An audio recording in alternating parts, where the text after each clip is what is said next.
ये बिहार की राजनीति है भैया, यहां जातीय समीकरण पर चलना पड़ेगा।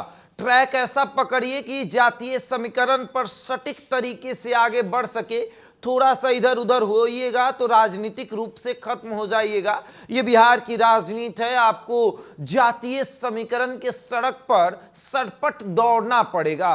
दौड़ते रहिए, जितना जातीय समीकरण को पकड़ के चलिएगा उतना आगे चलिएगा। प्रशांत किशोर नाम का एक राजनीतिक सलाहकार नेता बनने आए थे और नेता बन रहे थे रोजगार की बात करके, नेता बन रहे थे शिक्षा की बात करके, नेता बन रहे थे आपको विकास की बात को। लेकिन पता चला जब पूरा बिहार भ्रमण किया तो उनको ये एहसास हो गया कि ये बिहार है, यहां जातीय ट्रैक पर दौड़ना पड़ेगा। जातीय ट्रैक से हटे तो फिर दुर्घटना घट जाएगी। और वैसा ही हुआ कि अब प्रशांत किशोर भी जातीय ट्रैक पर चल पड़े हैं। MDMY ये फॉर्मूला है। अब आप सोचेंगे कि ये MDMY क्या है, तो M का मतलब होता है मुसलमान, जिसकी संख्या सबसे अधिक है।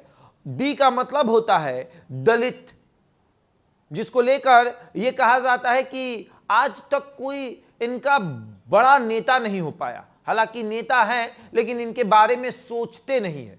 नेता हैं, उनकी पार्टी भी है, लेकिन उनके पार्टी में बड़े स्तर पर ब्राह्मण, भूमिहार और राजपूत भरे हुए हैं। तो उस डी को साधने को भी प्रशांत किशोर तैयार बैठे हैं। उसके बाद एम का मतलब होता है महिला।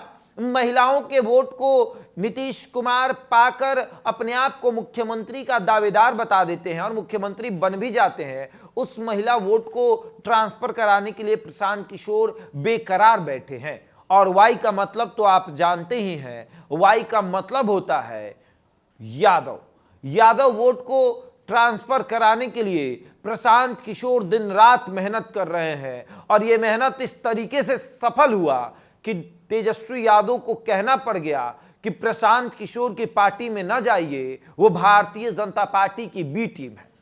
पूरी तैयारी है MDMY की। MDMY आपने समझ लिया कि किस तरीके से मुसलमान, दलित, महिला और यादवों को साधने की कवायद प्रशांत किशोर शुरू कर चुके हैं। जिस प्रशांत किशोर को आपने ये कहते हुए सुना होगा कि हम जात पात नहीं मानते, अब उस प्रशांत किशोर को आप ये कहते हुए सुनते होंगे कि अगर हमारी पार्टी बनी तो हमारे पार्टी के प्रथम प्रदेश अध्यक्ष दलित होंगे।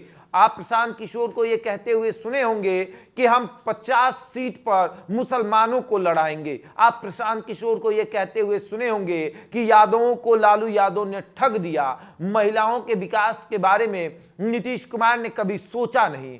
यह है प्रशांत किशोर, जिनको लेकर यह बातें कही जाती है कि 2025 में वो बड़ी बड़ी पार्टियों को घुटने टेकने पर मजबूर कर देंगे।